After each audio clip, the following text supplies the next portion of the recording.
بسم اللہ الرحمن الرحیم نحمده ونصلی علی رسولہ الکریم اما بعد۔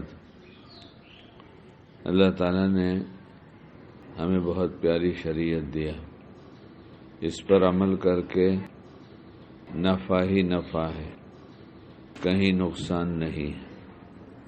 اللہ یہ چاہتے ہیں کہ بندہ ہر وقت نفع اٹھائے، ہر موقع نفع اٹھائے، اور شیطان چاہتا ہے کہ ہر دم نقصان اٹھائے، بندہ نفع نہ اٹھا سکے۔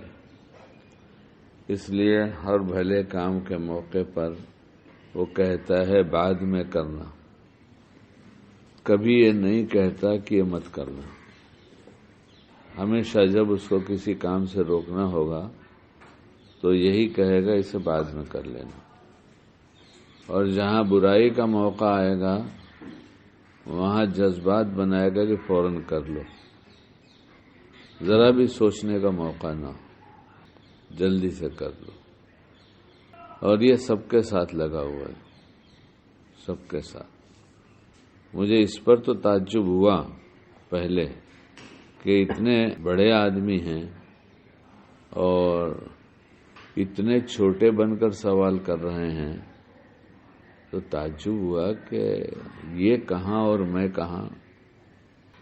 لیکن پھر اس پر بہت سی باتیں کھلی کہ جب آدمی کی نظروں میں خود کی قیمت کم ہو جاتی ہے تو اپنی ضرورت کی بات کسی چھوٹے سے بھی پوچھنے میں عار نہیں ہوتا، اسے شرم نہیں آتی، اپنی ضرورت کی بات پوچھ لیتے ہیں۔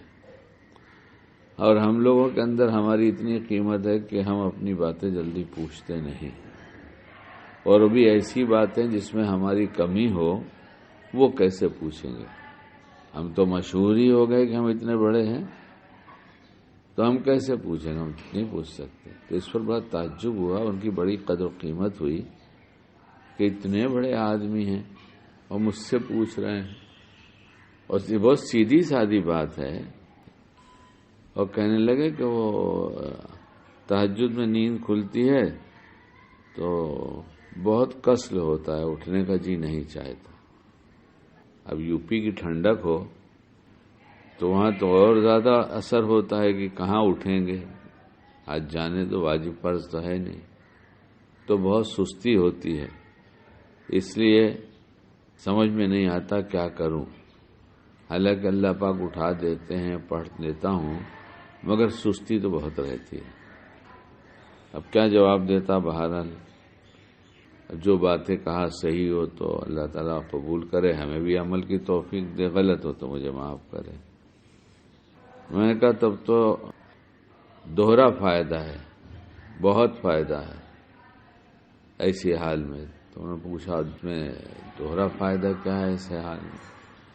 میں نے کہا ایک تو یہ کہ پڑھنے کے لیے جو وہ رکاوٹ ڈال رہا ہے، نہ پڑھنے کی طبیعت بنا رہا ہے، تو اس کی بات پر عمل نہ کرنا گویا طاعت پہ صبر کرنا ہے کہ ہم صبر کریں گے اور طاعت کا کام کریں گے، نفس شیطان کی بات نہیں مانیں گے۔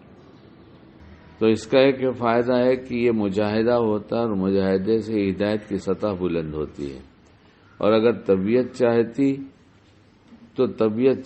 تو کر لیتے تو خالی نیکیاں ملتی۔ اس لیے شیطان کی یہ چاہت کہ اس کا نقصان ہو، جس راستے سے نقصان پہنچاتا ہے اسی راستے سے نفع اٹھایا جا سکتا ہے۔ نہ سمجھ میں آئے تو اس وقت اپنی زبان پکار لینا چاہیے، اللہ پاک شیطان آیا ہمیں بچا لیجیے، ہمیں کیا کرنا چاہیے، جو آپ کو پسند ہے وہی کرنے کی توفیق دے دیجیے۔